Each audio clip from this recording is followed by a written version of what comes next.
जी, अस्सलाम वालेकुम। How are you guys? कैसे हैं आप सब? ठीक हैं? आज हमारे साथ डॉक्टर सज्जाद साहब मौजूद हैं, जो कि पेशे के एतबार से साइकोलॉजिस्ट हैं यहाँ पे। सज्जाद साहब जो हैं वो बाहर जॉब करते हैं एक साइकियाट्रिस्ट के अंदर और एज़ अ सीनियर साइकोलॉजिस्ट पिछले 1 डेढ़ साल से जो है वो काम कर रहे हैं इस मार्केट के अंदर। तो आज हम डिस्कस करेंगे एंजाइटी और उससे रिलेटेड जो डिसऑर्डर्स हैं, जो कि कॉमनली मैं समझता हूँ कि पाकिस्तान जैसी कंट्री में और इस तरह के डेवलपिंग कंट्रीज़ के अंदर बहुत ज़्यादा जो है वो पाई जाती है। क्यों सर मैं इसके हवाले से आपसे डिस्कस करना चाह रहा था।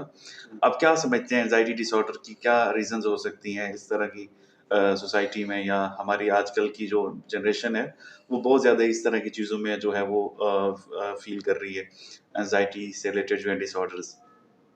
जी, बिल्कुल, आजकल एंग्ज़ायटी बहुत ज़्यादा कॉमनली पाई जाती है और उसकी नंबर ऑफ़ फैक्टर्स है उसके पीछे।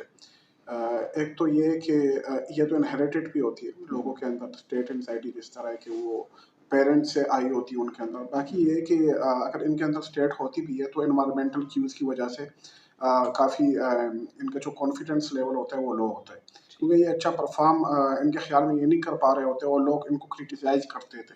जब लोग इनको क्रिटिसाइज़ करते हैं ये दिल पे ज़्यादा लेना शुरू कर देते हैं। उसकी वजह से भी लोग एंग्ज़ायटी का शिकार हो जाते हैं। एंग्ज़ायटी डिसऑर्डर एक स्पेक्ट्रम है और इसमें काफ़ी मतलब वैराइटीज़ ऑफ एंग्ज़ायटीज़ आती है। फॉर एग्ज़ाम्पल जिस तरह सोशल एंग्ज़ायटी है, म्यूटिज़्म है, सेलेक्टिव म्यूटिज़्म है, सब्सटेंस इंड्यूस एंग्ज़ायटी डिसऑर्डर है, अच्छा सर, ये फ़ोबिया है। सोशल म्यूटिज़्म और सिलेक्टिव एंग्ज़ायटी, सोशल एंग्ज़ायटी से क्या डिफ़रेंस हुआ इनके दरमियान में? अक्सर सुनने को मिलता है कि म्यूटिज़्म जो है वो सोशल एंग्ज़ायटी डिफरेंट है। म्यूटिज़्म एक डिफरेंट चीज़ है। इसमें थोड़ा-सा क्या डिफ़रेंस थोड़ा-सा बयान करें प्लीज़? म्यूटिज़्म ये होता है कि एक ख़ास जगह पे बंदा नहीं बोलता। हुँ, ठीक है, जिस तरह बच्चे वो क्लासरूम में नहीं बोलता, घर में बोलते हैं लेकिन हुँ। क्लासरूम में बिल्कुल नहीं बोलता। बिल्कुल चाहे ऐसे ही वो है। प्रेज़ेंट बोलना हो, चाहे वो रीडिंग करनी हो, टीचर बोलेगा बोलेगा लेकिन वो नहीं बोलेगा। हुँ, वो बोलने से बहुत ज़्यादा डरता है, खौफ़ होता है उसको बोलने से। ठीक है, तो लेकिन सोशल एंग्ज़ायटी का तो मतलब ही यही है कि लोगों के साथ मिलना-जुलना, उससे इनको घबराहट होती है। ये ये चीज़ें अवॉइड करते हैं, शादी में जाएँगे तो अलग कहीं अलग जाके खड़े हो जाएँगे, ठीक है। अननोन लोगों से तो बहुत ज़्यादा ही खौफ़ आता है इनको, पब्लिक स्पीकिंग से इनको डर लगता है, ठीक है। इस तरह न्यू लोगों से मीटिंग का मतलब नशा। लैक ऑफ कॉन्फिडेंस भी इसकी सिम्पटम्स में है। लैक ऑफ कॉन्फिडेंस भी है और अगला ये है कि ना कि क्योंकि इनके जो ये सिम्पटम होते हैं ये बड़े इंतहा लेवल जिस तरह हार्ट रेट का बाउंस होना, ठीक है?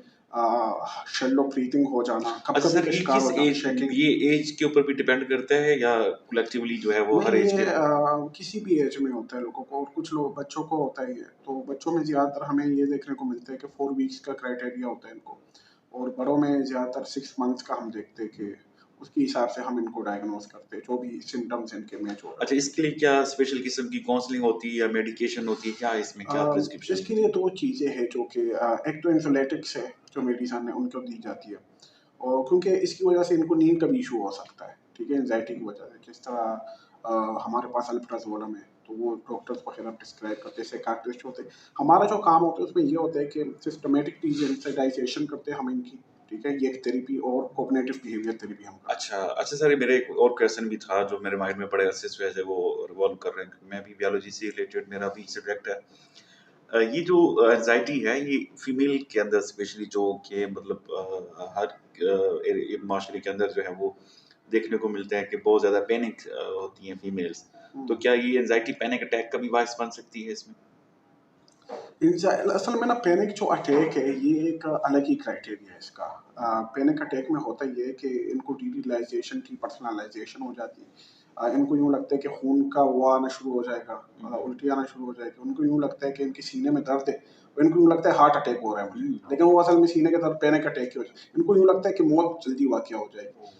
तो ये चीज़ें भी होती है। अच्छा, अच्छा। इसमें ये होता है कि बार-बार हाथ धोना, ये कौन-सी मैंने देखा है कुछ पेरेंट्स, कुछ लोगों को बार-बार हाथ धोना, बार-बार हाथ धोना, मौत का खौफ हाँ जी, होना। वो इस तरह, वो ओसीडी के अंदर आते हैं, ऑब्सेसिव कंपल्सिव डिसऑर्डर के अंदर आते हैं। इनका जो असल में होता है, जो कल्चरल रिलेटेड है, डीएसएम-5 टीआर बहुत अच्छी तरह इस चीज़ को डिस्टिंग्विश करती है। अब देखिए जिस तरह एकोराफोबिया है, एकोराफोबिया में ये होता है कि खुली जगहों से इनको डर लगता है। लेकिन एकोराफोबिया ये चीज़ भी बताता है कि कल्चरली हम चीज़ों को डिटरमाइंड उस तरह वो नहीं करते हो। जिस तरह किसी माशरे में किसी औरत को बाहर जाने से डर लगेगा, लाज़मी सी बात है, जब माशरा इतना इनसिक्योर होगा। उसको वो एक अलग बात है। लेकिन इनको सेफ है जगह, सब कुछ वो है, लेकिन फिर भी इनको डर लगता है, अगोराफोबिया वालों को बाहर निकलने से खुली जगहों से। इनको लगता है हेल्प टाइम से नहीं पहुंचेगी, इमरजेंसी सपोर्ट नहीं होगी। तो ये वजह ठीक है। होती है। अच्छा सर, मेरा ये क्वेश्चन एक और भी था कि does substances and other medication cause anxiety?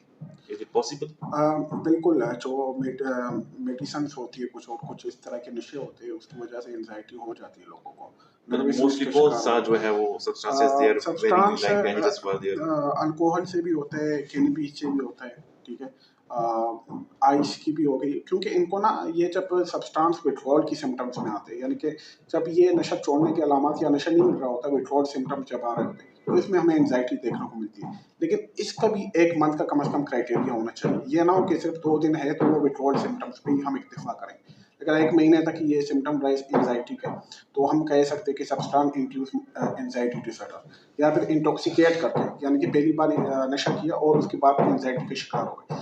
तो मुख्तलिफ लोगों को मुख्तलिफ तरह की चीज़ें होती हैं। उन नशे की वजह से डिप्रेशन भी हो सकती है, स्किज़ोफ्रेनिया भी हो सकता है, कुछ भी हो सकता है, तो कुछ लोगों को एंजाइटी भी होती है। Okay, thank you so much sir, आपका स्पेशल टाइम। और आज का जो टॉपिक था हमारा, वो सर की जो है माशाल्लाह बहुत ज़्यादा इंफॉर्मेटिव रहा है। और ड्रग्स से रिलेटेड और एंजाइटी से रिलेटेड हमने डिस्कस किया। तो इंशाल्लाह नेक्स्ट टाइम एक और टॉपिक के साथ आपसे डिस्कस करते हैं। Wish you best of luck. अल्लाह हाफिज़। Thank you thank so you. Much sir. Thank you. Channel को सब्सक्राइब करें, लाइक करें, बेल आइकन को दबाएं, और कमेंट में अगर कुछ पूछना हो तो पूछें। Thank you.